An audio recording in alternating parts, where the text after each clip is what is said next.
Broadcasting from Orchard Park, New York, and Boca Raton, Florida, it's the Freight 360 podcast. From freight broker sales tips to sports talk, this podcast is all about helping you grow as a freight broker.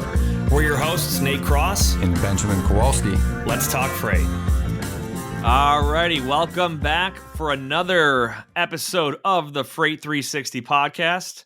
We got a great episode today with a special guest we'll get to in just a second. If you are new, as I always say, well, you wouldn't know that if you're new, but check out all of our other content. We've got 236 total episodes now, along with a bunch of shorter form and real style videos on YouTube. We've got some blogs on the website. We've got a lot of downloadable content as well. And make sure to share us with your other friends in the industry. I know this is a lot of valuable training and educational content for folks in the industry. We love to do this, so continue to share us. Hit the subscribe, the like button, whatever you got to do to help the algorithm get us out to more people. We appreciate it. And check out freight360.net. And while you're there, you'll see our Freight Broker Basics course, and that'll teach you everything you need to know to get your brokerage off the ground. I want to welcome back Jeff Lair from Blue Book Services. Jeff, welcome back. How are you, sir? Good to see you guys. Happy New Year and happy first quarter. We're wrapping that up here. And good to be on with another episode of the Freight 360 podcast team. Looking forward to our time together. A couple of commodities today we'll get into. So tomatoes and asparagus. We'll get to that in a little bit. But wanted to welcome you back. If you guys are not subscribers of Blue Book's newsletter, Jeff, it's right on your homepage, right? The subscription link. Right, it's a good one. It comes out twice a day, right?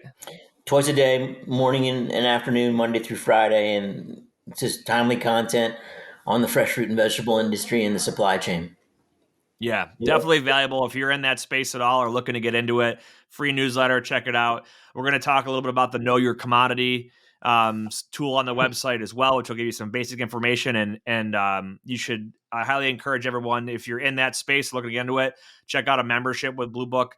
My brokerage uses it. It's a really great tool for credit vetting and lead generation too, if you're just looking to connect with some growers and produce shippers out there. So good stuff. Let's get a little sports recap here. Ben, you want to talk about the golf tournament last weekend? Because I missed the end of it, but it sounded like it was a pretty exciting one down in your neck of the woods. It was pretty good. It was in Jacksonville, right? The course? Yeah, it's up in Ponte Verde. That's right. I am pulling up the specific results right now. It was Scheffler the Players took the win, I believe. Yeah, Players Championship. So Scottie Scheffler did win, right? But going into the final hole, and if anybody knows anything about the Players, it's played at the same course every year. In fact, lots of people reference it as like the greatest place to watch golf because there's literally stands there, right, around the 17th and the 18th. And the 17th is, I think it's the 17th. I'm pretty sure. The par 3 that goes out over the water. Island Green. You see a picture of it, you're like, yep, I've seen that before. Yep. So everyone's seen that hole, right? So going into that hole, I think it was 16. There were 2 or 3 people that were tied. Yeah. It was Brian Harman, Clark, and Xander Schauffele. Young kid, right? Yep. And Wyndham Clark. So Scottie was in the clubhouse at 20 under and missed a birdie putt on 18 to be at 21, which would have arguably probably ended it, even though there were 3 more guys to finish. But in the group after he finished, I think they were 2 groups back or the 1 group back, right? They were going into either just after 16 or 17, all tied at 19 under. Scottie missed the birdie putt, so he was 20 under. So the 3 people following the leader in were within 1 stroke. Had a chance to force a playoff, right? Yeah. And on 16, Clark had an eagle putt that would have tied him with Scottie, and he missed it by like inches. And it was like perfect speed pacing right at the hole. Would have tied it, right, to send it into a playoff. He misses that, birdies it. That put him at 19. And then you had the final 2 or 3 coming in, and again, Clark had a putt to tie it on 18 to send it into a playoff, and he lit the putt out. And I saw pictures. See that video? That ball was like halfway in the hole. more than half of the ball was underneath the lip of the cup in the still shot I saw after. And it was like literally more than half the ball was in the cup. And then it came literally all the way around the back and then sat in front of it. So it it was as close to making a putt as you've ever seen where it didn't go in to That's take golf. the players into a playoff. Like it was one of the best finishes I've seen. And like they call it the fifth major. It's not a major, but it's the next closest thing because every, top player in the world plays in it. So it was a great, afternoon to kind of watch the tournament get wrapped up. And Scottie Scheffler, love to see him win. I mean, he's just a good person. Like he's like wholesome, religious, family person. Like he is the polar opposite of the I, me, mine golfer that only cares about themselves and money and all of these things. So again, it's really great to see, I think, a good group of guys fight for it all the way to the end. And it was a really great finish for, afternoon of golf. That's awesome. Jeff, what's going on in Chicagoland in the sports arena?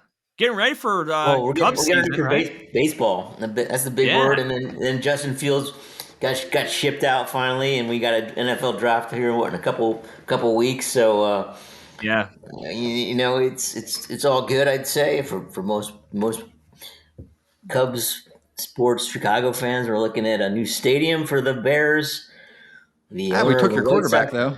yeah, I know. He's gone to nothing. Pittsburgh. He went to Pittsburgh, and then that's been like a soap opera.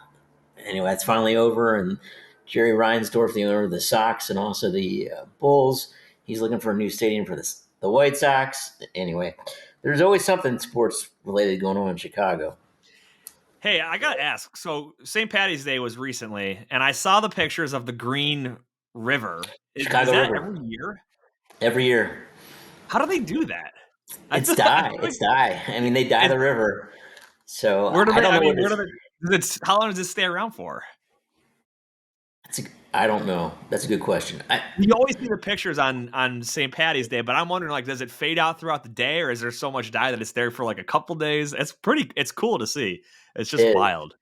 Yeah. It is. Yeah. So that just happened earlier this week, and big St. Patty's Day parade and all that good stuff over the weekend. So there are people in recovery mode on that, and so it's all good. Gotcha. So I'll shift to the Bills real quick. Bills picked up wide receiver Curtis Samuel off of Washington, which I love that ad. They got him 3-year, $24 million. So Josh Allen will have another receiver weapon after losing Gabe Davis. And here's a little controversy. So the Bills, we're also getting a new stadium. It's being built right now, right across the street from the current stadium. So what they're doing, there's less seats. There's like 10,000 less seats or something like that available in this new stadium. So they're going through season ticket holders, starting with like your suites and clubs, and then down to your premium seats, and then throughout, all the seats in that order to give people kind of like their pick of where they want to sit. But what they're doing is they created like a stadium experience, they're calling it, where they basically built out this like miniature version of the stadium, and they take you through this virtual experience of what the new stadium's like. And you have to go there and experience through their experience before they tell you what the PSL cost is, the seat license, and what your seats will like your tickets will cost you, and to select your seats. You can't just like get the pricing and make the decision online. Sales, baby, sales. Yeah. And that's like, they were like very transparent about it. They're like, yeah, we want to make everyone go through this sales process so they understand why they're paying, what they're getting for what they're paying for. And but it's very like, the news went there last week before they started doing it. And like the news wasn't allowed to have any recording equipment. They couldn't share any details about it. So everyone going in there, like it's happening right now.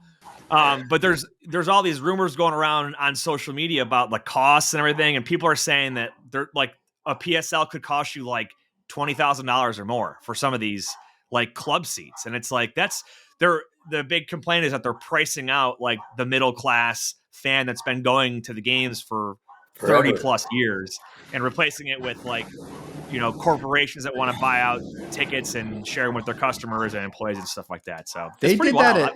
I didn't know much about the PSL until the Bills came out with it. So they did that at Heinz Field when they first opened after Three Rivers. And I remember when they went into like the lotteries and everything and the waiting line to get the licenses. If you would have asked me, and again, don't hold me to this, I wanted to say they were on the low end 15 grand to like 35 grand. If I remember what people paid for seat licenses for Heinz Field. I've seen them. So like, I think the Raiders Stadium was one of the most recent ones that was new. And it looked like they had, like, you could get for I don't want to call them the bad seats, but like the lowest price seats, the PSL would be like maybe 4,000 or something like that. But I've seen, like, I think Dallas, some of their premium ones are like 25,000 each. Well, these are like 50-yard line club seats. You know what I mean? It's just wild. The whole market. Pittsburgh. You're buying the right to purchase a season ticket, which is insane. Like, and you can sell those licenses. So arguably, they definitely have value, and they do increase in value. Like, it says the Steelers seat licenses start at $1,250 per seat, and 500 levels go 500 level $1,250 all the way up to $4,500 per seat is what the Steelers waiting list looks like. So way lower than I thought it was. Gotcha. Well, we'll see what happens as more people go through it. But I was like shocked because I was thinking about getting, it's going to be another few years, but I was like, oh, maybe we'll get some seats. My wife's family's got them right now. So we get to a handful of games a year. And I was like, maybe we'll just buy our own so we have every game. And I was like, I'm not paying like $20,000 per seat just to buy season tickets. Yeah, so. I kind of feel like if anybody would, though, it would be you. So that says a lot about the market for sure. I'm like, if you would have asked me what you would have said if somebody would ask me, I'd be like, Nate would cut that check in a heartbeat. Well, maybe for less. Like, the thing is, with little kids right now, it like, I will for sure. I intend to have season tickets when my kids are older, and it's easier to get to games. But who knows? I mean, then you got to buy off the third party market and buy someone's PSL if they're willing to sell it. I don't even know how that would work, but we'll see. They're doing the whole scarcity fear. Like, if you don't come in, your seats might not be available. And also you have to decide while you're there. So you go to this experience, and if you don't decide to buy right then and there, your seat is now available to somebody else. So pretty crazy. You have a date already? No, I mean, so my mother-in-law is going probably in the next month. They're very slowly rolling this out. So out of like, I don't know how many season ticket holders there are, but let's say there's 20,000 or 25,000. Each individual holder's got to go through this experience I'm assuming over like the next 6 months. So they're slowly doing it, but I don't know. We'll see. When does the new stadium open? 2026. So they're going to have 3 more seasons at the current stadium, and then they'll go. Wait, no, is that right? 26, 24? No, maybe 27. I think we have 3 more seasons at Highmark Stadium, and then it'll go across the street to the new one. So, yeah. Anyway, that's all for sports. Anything else in the sports world? No, let's jump into some tomatoes. March Madness is rolling. March Madness is rolling. Yeah, March Madness. Funny stat. So everyone's been talking about like your brackets and the odds they were saying on the news of filling out the perfect bracket is 1 in like 7 quadrillion or something. Whatever. I don't even know the number. It's so big. Slim to none. Yeah, they were like it was like saying like pick a 600-year range of time and try to guess the exact minute or something like that within that 600-year period. That's how that's the odds of it. But who knows? We'll see. March Madness. We'll keep everyone posted in the coming weeks as that rolls out. Well, let's get into some produce stuff here. So, in freight, time is money and efficiency is key. That's where Levity comes in. Imagine automating your email operations to do more with less effort. Levity connects directly to your inboxes, extracting vital information from emails and attachments in real time. It seamlessly integrates with your TMS, empowering you to quote faster, build loads more efficiently, and book more freight in less time. Whether it's incoming emails from shippers or carriers, Levity's got you covered. It understands any language, any format, and even interprets non-standard formatting. Visit levity.ai today to sign up and get started. We'll start with, you want to do tomatoes? Yes. All right, let's go with some tomatoes. What's going on in the world of tomatoes, Mr. Lair? Yeah. Here we go. So we're trying to hit some specific commodities for the listeners on your side, as far as the availability and shipping seasons of, in this episode, tomatoes, and then also we're going to roll into asparagus. So tomato, as I see it, is consumed by a lot of people in a lot of different venues, whether it's in your home, at your restaurants, on your hamburger or your hot dog, as we start into the baseball season here, and even March Madness, with concessions at local venues across the United States that'll be selling a lot of hot dogs and hamburgers. But tomatoes is the second most produced, grown vegetable in the United States, That's interesting. Next to potato. I was gonna guess potato had to be like up there at the top. Yeah, when I think about potato too, and everything that comes in with potatoes, from French fries to baked potatoes to hash browns to all those tasty potato variables as far as options to go with the potato, but tomatoes too.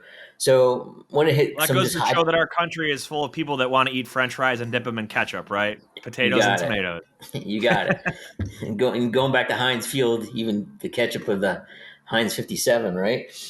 So for sure, just wanted to hit some key areas in the United States where tomatoes are going to be rolling here for you as well as your listeners. And tomatoes have been shipping out of Florida since January. So, and they're halfway through their season down there right now. It's going to wrap up in June, and then it'll move up the coast on the east side there. So Georgia, we're looking for tomatoes to be shipping in May through October. So pretty much the summer months, spring and summer months. California, you've got also, they're going to be kicking off in May. Georgia, Maryland's going to be rocking it in June through September. The Midwest plays a big role in tomato production, July and October, so more in the summer and the fall. New Jersey as well, where I grew up, the Garden State. Texas, we got things rolling in May and June. And then also we've got a lot of tomatoes.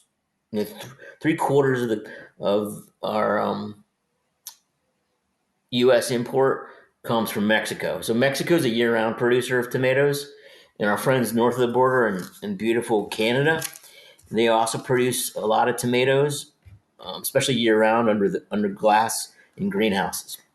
So those are some key areas for your listeners to be aware of as far as tomato volume, tomato opportunities to move those on loads, whether you're brokering or you're transporting them via truck.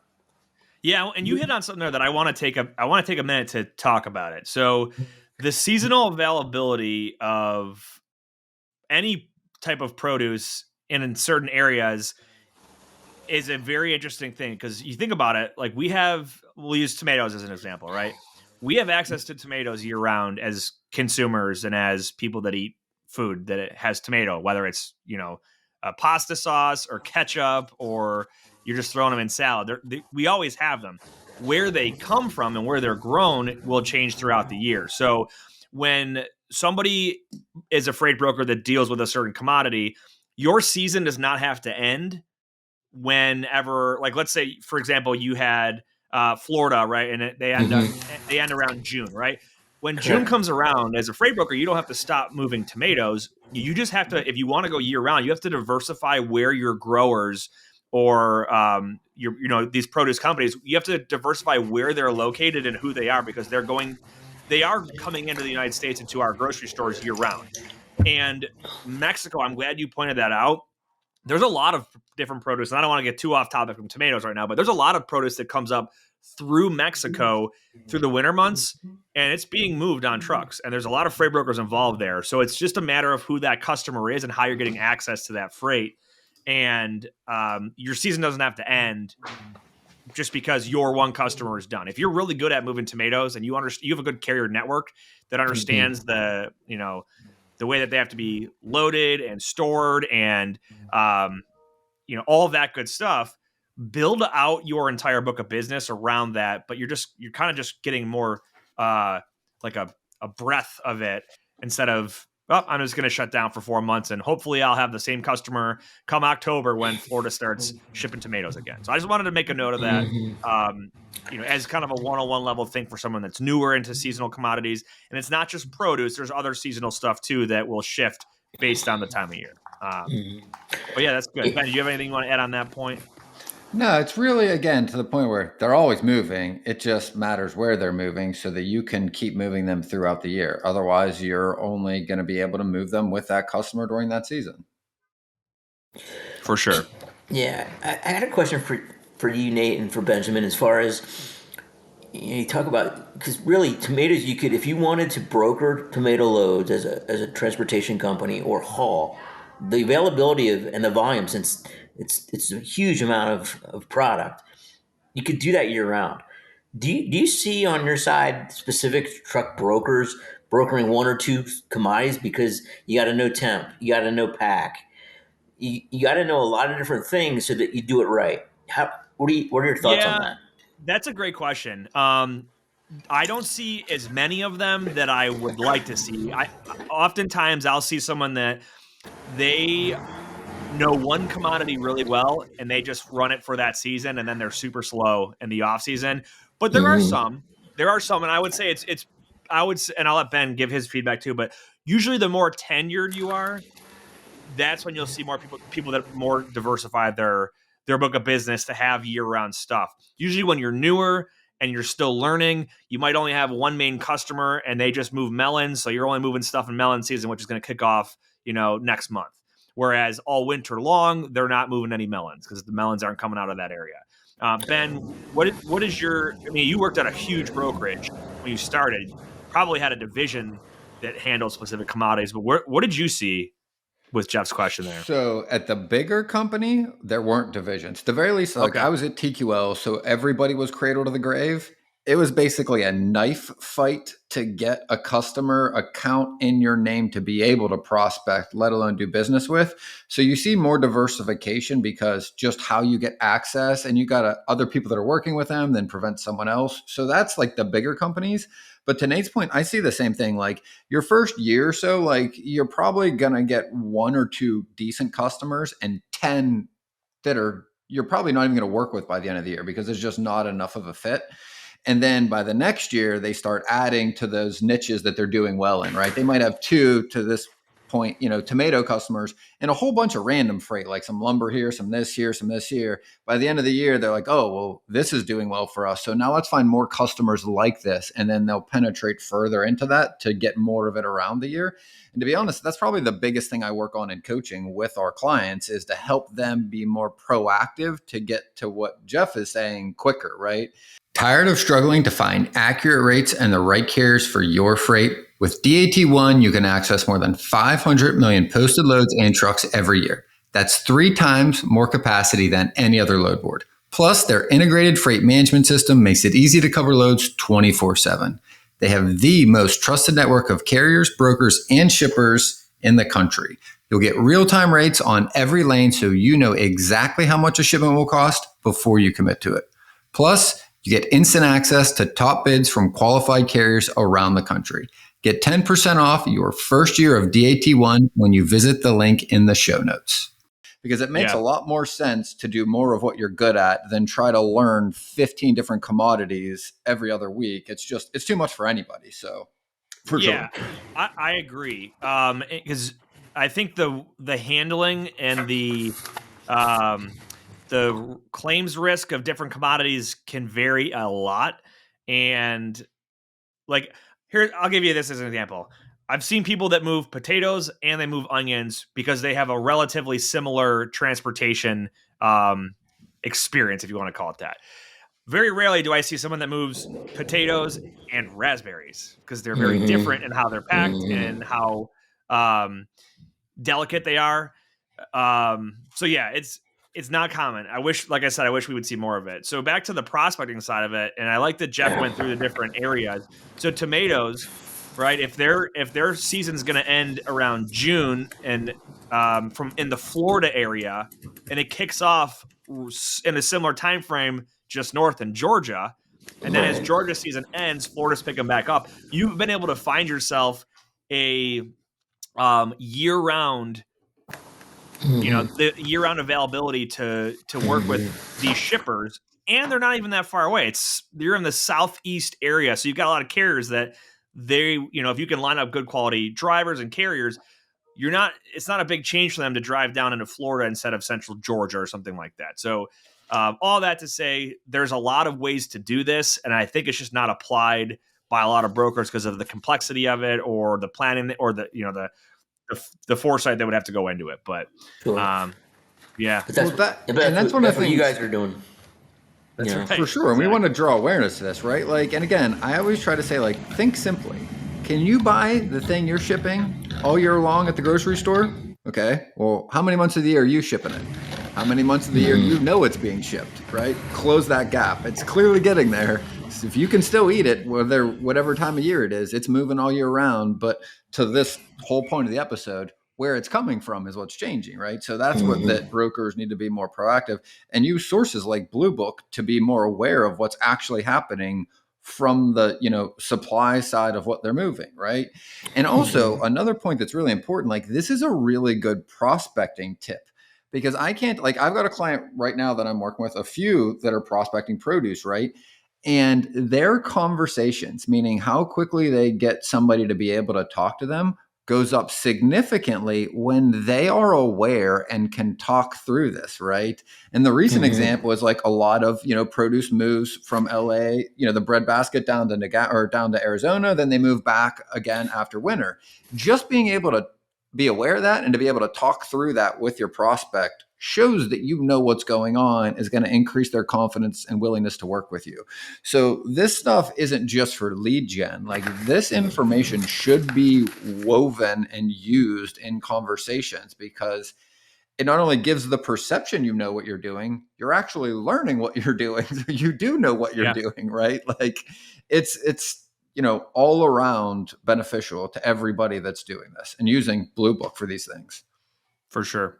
And to your point, though, Benjamin, I think in what you've already both of you have shared, if you are working with one of your clients, or even the listener today, who's looking to grow business on a specific commodity like tomatoes, and they have the knowledge and then the experience and the execution, say this year, on moving loads, either transporting them or brokering them successfully, then they can speak into that as they continue to prospect in the future.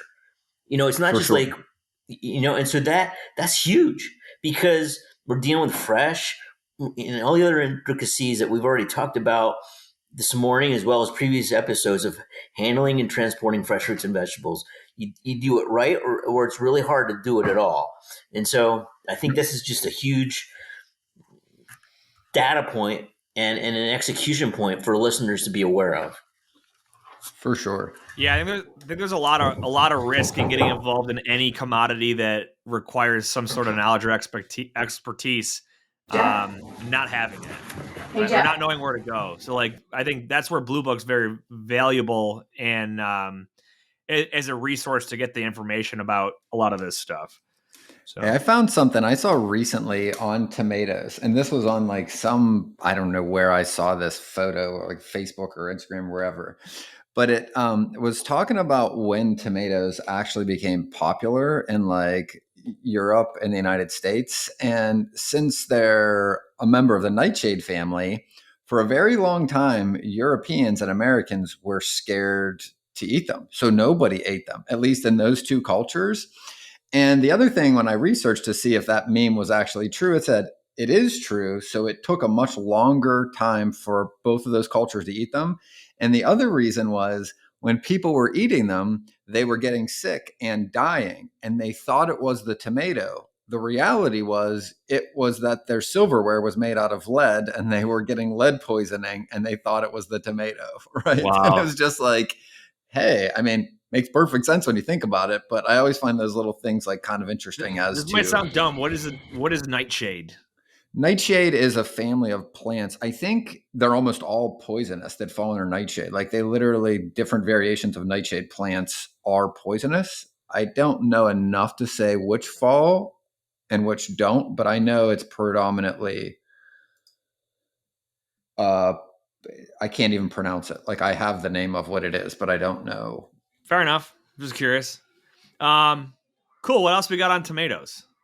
So on the tomatoes, I think it's important too for your listeners as far as Blue Book Services goes and how we can help. So, I did do some homework here before we jumped on to this episode today, and we talked about seasonality of tomatoes in different parts of the United States that they come from in different months. But as far as tomatoes go, there's 159 grower shippers of tomatoes in Florida, and in the Southeast, which would then also include Florida, you got Georgia and the Carolinas. So those states, Florida, Georgia, the Carolinas, Southeast, 245. So you go up from 159 just in Florida of grower shippers to 245. You move up to the Northeast, you got about 106. In the Southwest part of the United States, you got 347 grower shippers of tomatoes. And in California alone, you have 217 grower shippers. Florida and California are the two largest producers of tomatoes, and then you've got, as we've mentioned already, Canada as well as Mexico. So we have about 20 plus companies in Canada that handle greenhouse tomatoes. So we're flipping gears a little bit here, but there's also tomatoes that are grown under glass, and that's significant because Canada is a big player on that. Mexico is as well. U.S. is also a player in greenhouse production of tomatoes, and that would be about 41 companies. So just a lot of opportunities for your listeners to think about. And then a lot of leads. A lot of leads through Blue Book Services. That would be a great resource for them to use. And again, not only just a directory of grower shippers, but also everyone through their fresh produce supply chain, from your grower shipper to your retail food service companies, as well as transportation brokers, as well as transportation trucking companies. So just a lot of great resources for them to use. And also these companies earn ratings. So that's important too. I think that's one of the most important things. I mean, I say that the same. I'm like, I have access to Zoom info, which means I can find just basically any contact or company or email address, right? And it's super expensive. And we get it through one of the companies. I for sure prefer Blue Book over that tool for produce for exactly what we were just talking about. First is I can quickly find the other information I might need to refresh myself on in the same source, right? The Know Your Commodity page. But one of the most valuable is not only that they're all in one place and they're easily sortable, but I can see them by credit rating, which now means I'm not wasting my time prospecting a company that even if they give me a yes, a month later, I find out we don't really want to work with because their credit isn't at our standards. And the last piece, which I feel is as important as the first three, is that it's a two-way street. So like shippers have trust when they're talking to you, when you can reference your Blue Book number and they can see your credit and experience and reviews. And just the speed at which you can do business increases significantly because it increases trust both ways, right? Like no matter what business you're in, if you want to increase the speed of it, you increase trust, right? That's what the flow of business is. And to me, that aspect, there isn't another platform out there to prospect anything in shipping that works both ways, where the shipper can also vet the person they're working with without having to talk to them long enough until they believe what they're saying, right? And to me, that's enormous.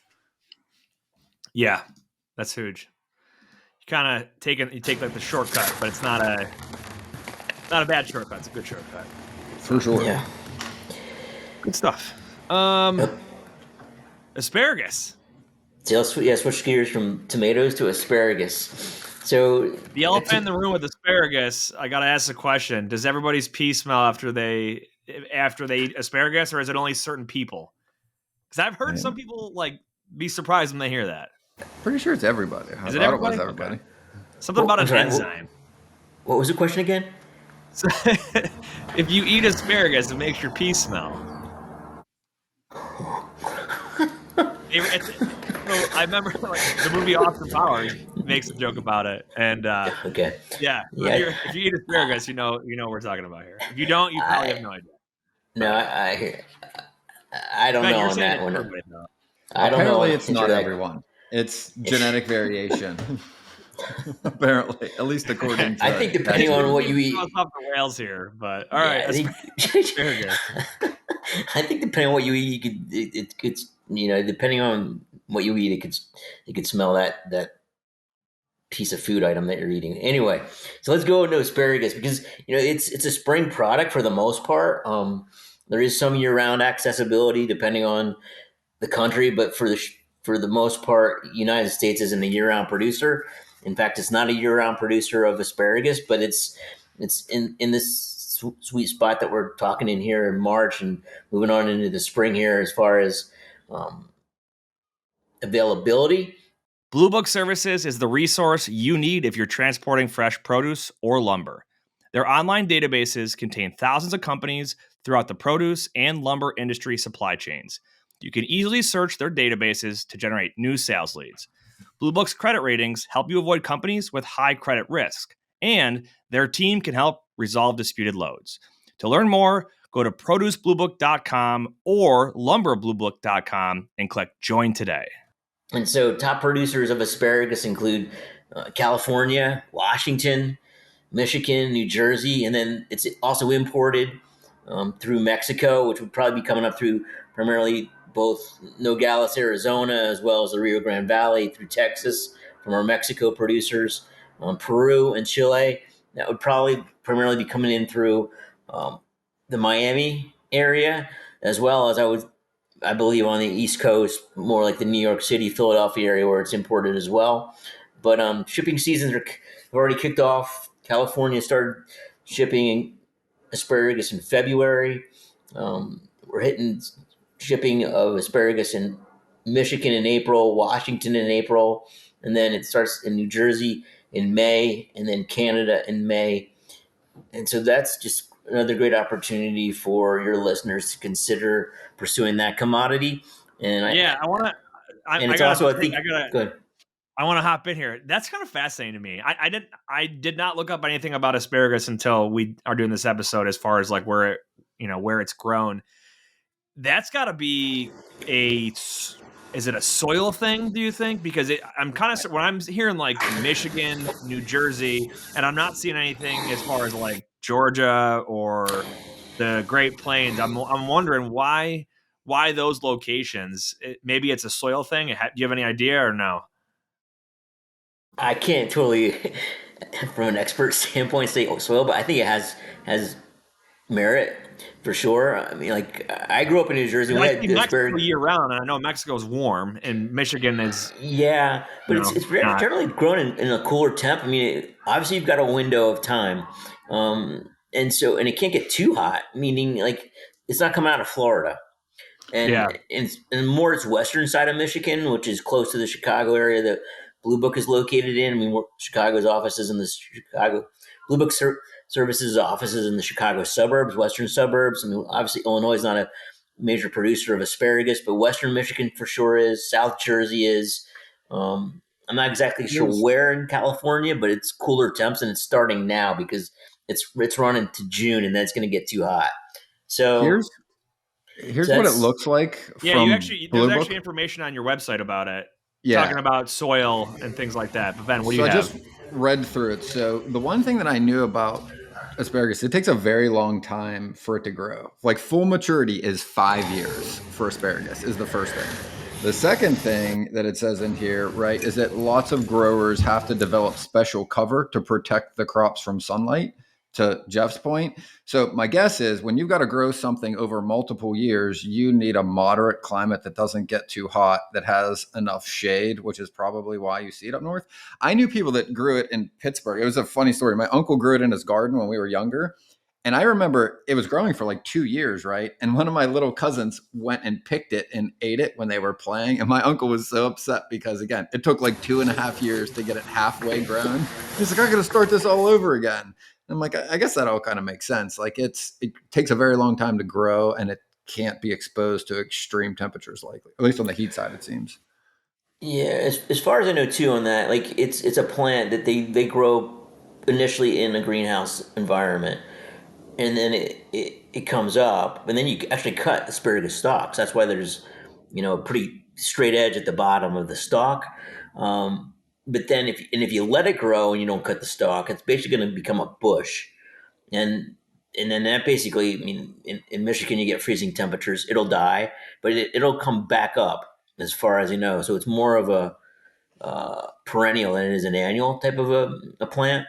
So, but to your point, it does take time for it to grow, and it's a pretty, as far as you know, it's a higher value item versus like potato, tomato, as far as the cost in the store. But I see, at least in my local supermarkets, more and more asparagus, especially around the Easter time season, as we're getting into that, and as well as the springtime, but also on sides in your local restaurants with steak. That's usually um, a side that you can order, or with a nice fillet of fish, whatever you want, type of fish you want. So, and it's healthy for it too. So those are the states where it's being shipped out of as we roll through the month of March now and into the spring months and summer months. Um, I can go into numbers as far as where there's companies shipping that we have in Blue Book's database if you want, or if there's anything else you guys. For sure. Let's go through the numbers on that. And that, well, actually, Okay. you mentioned a nice steak, and I got to say, just the other night, I grilled myself up a nice New York strip steak, had some asparagus with garlic in it, and a nice glass of Cabernet Sauvignon. It was There you delicious. go. So if you never Sounds good had to me. asparagus, it pairs very well with steak. But It let's go to does. the numbers. My Yeah, favorite way so- to prepare it with steak is with balsamic vinaigrette on a grill. There you go. I'm with you. So, looking at beautiful states that have asparagus, Georgia's up there with a little over, or excuse me, California's up there with over 100 grower shippers of asparagus. Then you got Florida coming in over 70. And I think part of that would be um, a lot of import going back to like Peru, and some other countries, even I believe Guatemala has import of or export of asparagus. Washington State has 25 grower shippers, Michigan 10, New York 13, New Jersey 13, New York 12, Arizona and Texas. Again, this would probably be Mexico asparagus, but notwithstanding some of these states, Arizona and Texas could also be growing that, but you got about 30 plus. So, it's a pretty unique item. Not as many grower shippers of asparagus as we had on the tomato side, but there's definitely some opportunities for your listeners to pursue asparagus grower shippers to see if they'd be interested in transporting that through their services, whether it's brokerage, transportation, or both. And I want to say asparagus is more susceptible to claims than something like a potato. And I'd say tomatoes are probably in that same boat too, where if not stored properly, they're going to more easily spoil Damage. or whatever the case might be. I'm trying to look at the Know Your Commodity tool on Blue Book. Yeah, so I mean, you can any commodity in general, you can see what the transport, cultivation temperatures, storage temperatures all are. So this says for asparagus, optimal transit temperature of 32 degrees. So yeah, you get any colder, freeze damage, too warm, not going to last long. Ben, did you ever move asparagus? I have not. I was trying to figure out also price per pound. I was curious what a truckload goes for these days on load value. I was trying to figure it out. Yeah, cool. Good stuff. What anything else on the asparagus side? No, I just think it's a continually, at least on my end, is a popular item that I'm seeing both in store as well as in restaurants that I frequent. I think too, depending on where you're located, and if you're more a California person, Michigan, the East Coast, you may have more touch points for asparagus than other parts of the United States. I just think there is this whole aspect of geographic fruit and vegetable consumption depending on where you are in the U.S. Like okra. I mean, we haven't talked about that, and I don't want to get too far into that, but not everybody knows about what is okra, and also it's not even demographic, but it's also ethnicities. Some are more prone to eating okra, ethnic people groups, than others, and you see that, and that's fine. But it's just something exciting to know, and just another opportunity, both on the transportation side, but also just on the sales side. So I've never even heard of okra. What is it? it's Really? it's boy, it's a vegetable. Number one, two, it's kind of bitter, but not. It complements. It usually you'd eat it within something, but Okay, fried like an okra ingredient or something. fried okra is big in, I'd say, the South. Like black eyed peas. Like how often do you eat black eyed peas? That's more of a southern vegetable. So yeah, like even radishes, and how many people eat radishes? That's a root vegetable. I enjoy them. I like them. They got a little kick, and you put a little I like sea salt radishes. on those, and they're tasty. So anyway, yeah, there's just a lot to consider as far as fruit and vegetable options for sure, I'm a and big healthy radish too. guy. I used to like taking radish. Isn't radish, if you cook them up the right way, kind of tastes like, or has the consistency of like a potato, doesn't it? See, I've never had a radish cooked because Oh, they're small, like yeah, like small little red, like dark red. Yeah, red, they're yeah, hard. I've I've never they're had them hard. cooked chopped them up. either. I've Yeah, like put diced them in. them and cooked them on like pan fried them basically, and it was really good. So Yeah, yeah. So radish is pretty much in salads, or you put that on a little raw tray of carrots, yeah, celery, dip it in peppers that you ranch cut or up, something. dip in a ranch, or just eat them straight up. But radishes with sea salt, I'm There all you over go. it. Nice. Well, awesome. Good conversation, Jeff. It's always good to have you on here. As a You reminder, if too. you guys are not book members, make sure to check them out. You can even just get the free newsletter, use the Know Your Commodity tool. But most importantly, if you want access to all that credit and marketing information to help you, I mean, we went Yep. through there hundreds and hundreds of just the tomato and asparagus shippers that are in there on today's episode. I mean, that's a very, very full pipeline if you're looking to branch out into the produce world or grow your book of business. Absolutely.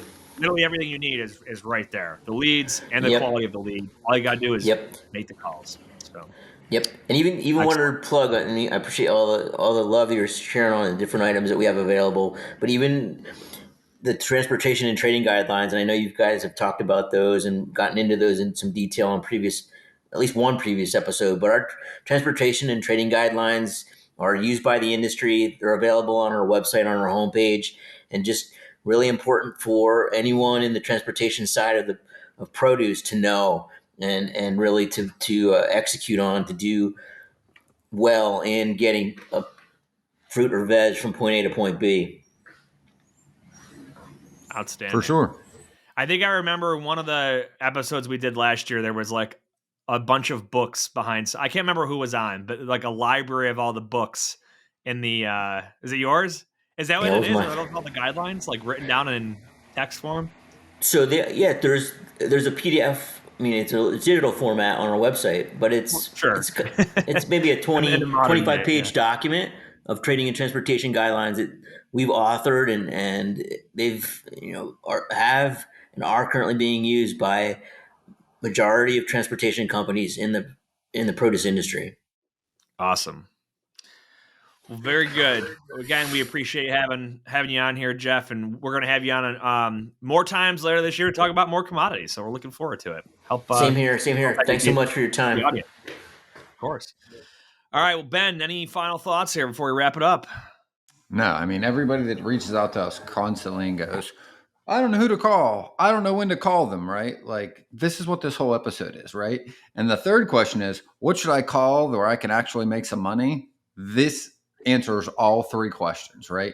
who to call, when to call them, and the commodities in which the margins are going to sit, right? Like the more fragile it is, the more shipper's going to pay to make sure it gets transported and the care it needs to get there in the condition it's supposed to, right? It's that simple, right? One-stop shop for all of it. That's it, man. Whether you believe you can or believe you can't, you're right.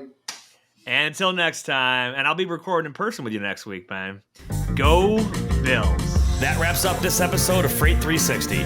Check out the show notes for links to anything that we've referenced on this episode. And make sure to visit us online at freight360.net to see our entire library of episodes, videos, blogs, and more. And make sure to check us out on Facebook and subscribe to our YouTube channel for daily and weekly tips and content. If you'd like your question answered on the show, fill out the Contact Us form on our site, and we'll see you next week.